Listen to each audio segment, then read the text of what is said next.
Hi hello നമസ്തേ കഫ്ലിസിന്റെ പുതിയൊരു എപ്പിസോഡിലേക്ക് എല്ലാവർക്കും ഹാർദമായ സ്വാഗതം. അപ്പൊ ഇന്നത്തെ നമ്മുടെ പരിപാടി നമുക്ക് കളങ്കാവൻ എന്ന് വെച്ചാൽ സിനിമ എല്ലാരും ഇറങ്ങിയിട്ടുണ്ട്, പോസ്റ്ററിൽ കണ്ടാണല്ലോ ടൈറ്റിൽ. വിനായകനും മമ്മൂക്കായിട്ടുള്ള സിനിമയാണ് കളങ്കാവൽ. നമ്മൾ നേരത്തെ പ്രഡിക്ഷൻ ഒക്കെ പറഞ്ഞ് അതെല്ലാം ശരിയായി.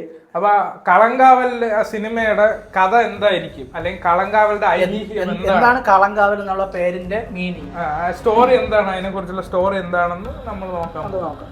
ഈ കളങ്കാവൽ എന്ന് പറഞ്ഞാൽ നമ്മള് തിരുവനന്തപുരത്തുകാരാണ് കേട്ടോ. അപ്പൊ ഇവിടെ ഉള്ള ഒരു സ്ഥലമാണ് വെള്ളാണി എന്ന് പറയുന്നത്. വെള്ളാണി കാർഷിക കോളേജ്, അഗ്രികൾച്ചർ കോളേജ് ഒക്കെ നിങ്ങൾ കേട്ടിട്ടുണ്ടായിരിക്കും. അവിടുത്തെ ഒരു ഉത്സവം ഉണ്ട്. അവിടുത്തെ ഉത്സവത്തിന് നടക്കുന്ന രണ്ട് പ്രധാനപ്പെട്ട നേർച്ചകളാണ്, ഒന്ന് ദിക്കുബലിയും ഒന്ന് കളങ്കാവൽ. അപ്പൊ ഈ കളങ്കാവൽ എന്ന് വെച്ചാൽ ആദ്യം നമ്മൾ ദിക്കുബലിനെ കുറിച്ച്. ദിക്കുബലി ദാരികൻ എന്ന് കേട്ടിട്ടുണ്ടോ? അതൊരു അസുരനാണ് ദാരികൻ. ഈ ദാരികൻ വെച്ചാൽ ഭയങ്കര ഒരു രാക്ഷസനാണ്. ഇങ്ങനെ എന്താണ് ഭയങ്കര വൃത്തിയായിട്ട രീതിയിലാണ് പെരുമാറിക്കൊണ്ടൊക്കെ ഇരുന്നത് എല്ലായിടത്തും, സ്ത്രീകളടുത്ത് കുട്ടികളടുത്തൊക്കെ. അങ്ങനെ അവന്റെ ഒരു ശല്യം കാരണം ഈ ദേവലോകത്തെ സ്ത്രീകൾക്ക് പോലും ബുദ്ധിമുട്ടുണ്ടാവുന്ന ഒരു സാഹചര്യമൊക്കെ ഉണ്ടായി. അപ്പം അത്രയ്ക്കുള്ള ഒരു സമയത്ത് ഈ പറഞ്ഞ പോലെ വധിക്കണമല്ലോ ദാരികനെ. അപ്പൊ അതിനു വേണ്ടി നമ്മള് ദേവീനെയാണ്. അപ്പൊ ഈ ദേവന്മാരെല്ലാരും കൂടെ നേരെ മഹാദേവൻ, അതായത് ശിവനെ പോയി കണ്ട് ഈ കാര്യം പറഞ്ഞു, ഇങ്ങനെ ദാരികന്റെ ശല്യം ഒരുപാട് പ്രശ്നമാണ്, അപ്പൊ എന്തെങ്കിലും ഒരു പരിഹാരം കാണണമെന്ന് പറഞ്ഞു.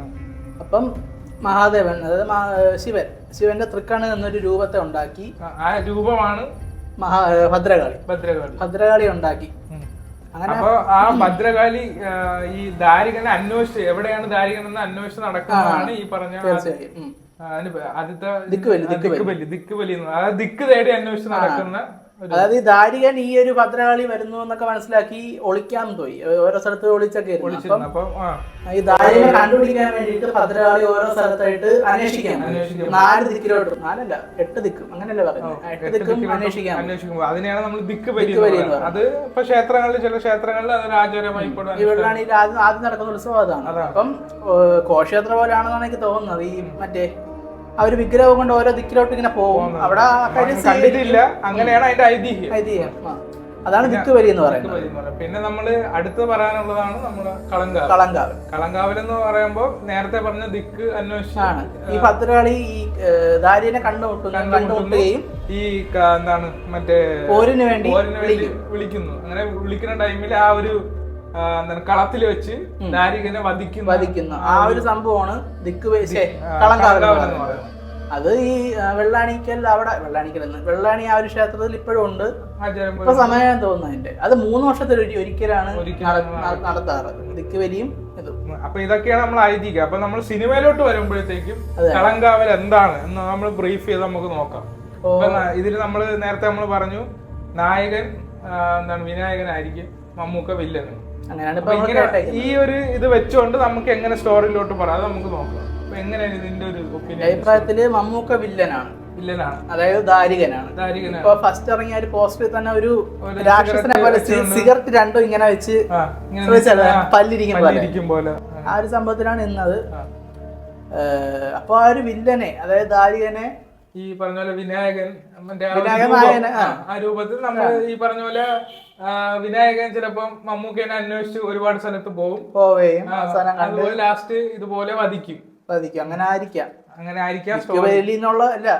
കളങ്കാവൽ എന്നുള്ള ഒരു പേര് വെച്ച് കാട്ടി നോക്കുവാണെങ്കിൽ ഇതായിരിക്കാം കഥ. അതിന്റെ മമ്മൂക്ക വില്ലനും വിനായകൻ ആ ഒരു ഭദ്രകാളിയായിട്ട് വന്ന് അങ്ങനെയൊക്കെ ആയിരിക്കാനാണ് സാധ്യത. ഇങ്ങനെ ഒരു എന്തായാലും സ്റ്റോറിയുടെ ഒരു പ്ലോട്ട് ഏകദേശം ഇതായിരിക്കും സാധ്യത. പിന്നെ മമ്മൂക്ക ഈ റോൾ എടുക്കും എന്ന് തന്നെയാണ് എന്റെ വിചാരം. കാരണം ചെയ്തിട്ടില്ലാത്ത റോളുകൾ തേടി പിടിച്ച്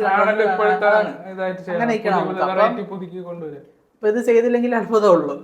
അപ്പൊ എന്തായാലും നമുക്ക് ആ വിശേഷങ്ങൾ കണ്ടറിയാം. നമ്മൾ എക്സൈറ്റഡ് ആണ്. ഈ കഥ കേട്ടില്ല, ഡേറ്റ് ഒന്നും വന്നില്ല. എക്സൈറ്റഡ് ആണ്. അപ്പൊ എങ്ങനെയായിരിക്കാം അതില് എന്താണ് മാനറിസം എന്നൊക്കെ നമുക്ക് കണ്ടറിയാം. അപ്പൊ ഇതാണ് കളങ്കാവൽ. അപ്പൊ കളങ്കാവൽ ആരോട് ചോദിച്ചാലും പറഞ്ഞു കൊടുക്കണം, ഇതാണ് ഐതിഹ്യം. അപ്പൊ എന്താണ് ഈ കളത്തിൽ വെച്ച് ഈ പറഞ്ഞ ദാരികനെ വധിക്കുന്നതാണ് കളങ്കാവൽ. ഓക്കെ, അപ്പൊ ഇതാണ് പറയാൻ ഉദ്ദേശിച്ചത്. അപ്പൊ ഇത്തരത്തിലുള്ള കൂടുതൽ ഐതിഹ്യങ്ങളും വിശേഷങ്ങളും അറിയാൻ ചാനൽ സബ്സ്ക്രൈബ് ചെയ്യൂ. പുതിയൊരു സിനിമ അപ്ഡേറ്റുമായി ഞങ്ങൾ ഉടനെ വരും. അൻറ്റിൽ ദെൻ